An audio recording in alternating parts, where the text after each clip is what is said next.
देखो माँ बाप की सेवा किया करो, खिदमत किया करो। उनकी तबीयत खराब रहती है तो दूसरे भाइयों पे डिपेंड मत रहो, बल्कि खुद दवा ला करके दो अच्छे अस्पताल में दिखाओ, अच्छे डॉक्टर्स को दिखाओ। एक दूसरे पे टाल मटोल मत किया करो। तुम्हारे माँ बाप ने 5 भाइयों को, 7 भाइयों को, बाज ने तो 10-10 भाइयों को पाल दिया।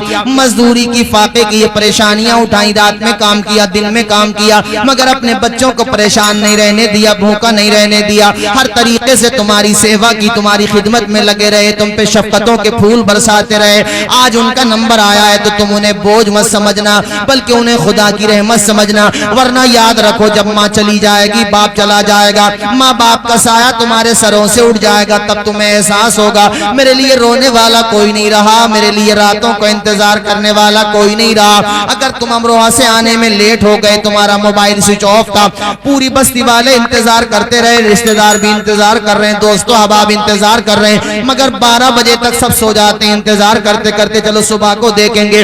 पूरी रात अगर कोई हस्ती नहीं सोती है तो वो सिर्फ और सिर्फ तुम्हारी माँ होती है, जो मुसल्ला बिछा करके रोती रहती है, या अल्लाह मेरा बेटा वापस नहीं आया, मेरे बेटे को वापस भेज दे, अल्लाह अपना करम फरमा दे।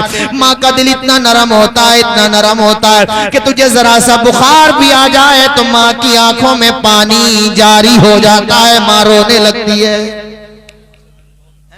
ये क्या बात हो गई कि माँ की खिदमत का नंबर आया तो तुम बहुत समझने लगे। बहुत अच्छी तकरीर है। टूटा हुआ चश्मा तुमसे बनवाया ना गया, माँ ने जिंदगी का महल बना दिया तेरी।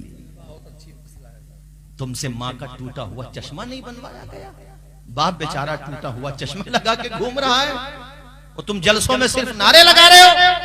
अरे कैसे कबूल होंगे तुम्हारे नारे? जिसके माँ बाप नाराज होते, अल्लाह ताला उसकी इबादतें कबूल नहीं फरमाते।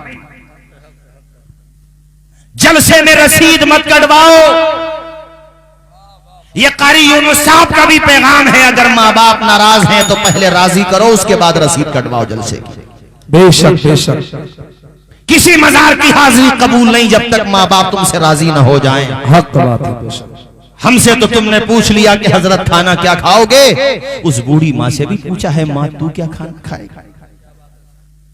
अरे नापने वालों ने समंदर की गहराई नाप ली, लेकिन आज तक कोई माँ की ममता के समंदर की गहराई को नापना तो दूर की बात है, उसके आसपास भी नहीं पहुंच पाया है। ये माँ होती है। दूसरे भाइयों को देख करके गलत रास्ते पे मत जाना कि बड़ा भाई अगर खिदमत नहीं कर रहा तो मैं क्यों करूं, नहीं, बल्कि ये याद रखना जो आज बताया जा रहा है। और मुनव्वर राना ने कहा था, किसी को घर मिला हिस्से में या कोई दुकान आई, मैं घर में सबसे छोटा था, मेरे हिस्से में माँ आई। और जिसके हिस्से में माँ आई फिर वो छोटा नहीं रहा बल्कि बड़ा हो गया। बोलो जोर से बोलो, क्या हो गया? जरा बोल दो, जोर से बोल दो, क्या हो गया? और एक बात और, सुबह हजरत फजर की नमाज, ये हर जगह तकरीर में कहता हूँ, ज्यादातर मुझे याद आ जाता तो मैं कह ही देता हूँ, फजर की नमाज, उसके बाद कुरान की तिलावत, घर पे आओ, नाश्ते से पहले मुस्कुरा के मोहब्बत से माँ बाप के चेहरे की ज़ियारत कर लो।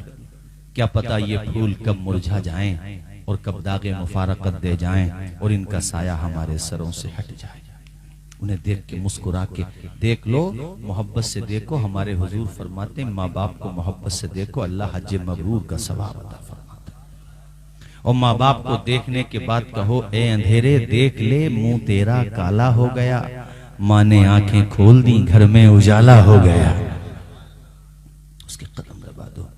और बाप, जहां तक बाप की बात है तो जलसों में बाप का जिक्र कम होता है, जबकि होना चाहिए। भाई माँ का रुतबा तो ज्यादा है ही, लेकिन बाप की मोहब्बत भी कम नहीं होती है। बाप ये है कि मोहब्बत का इजहार नहीं करता।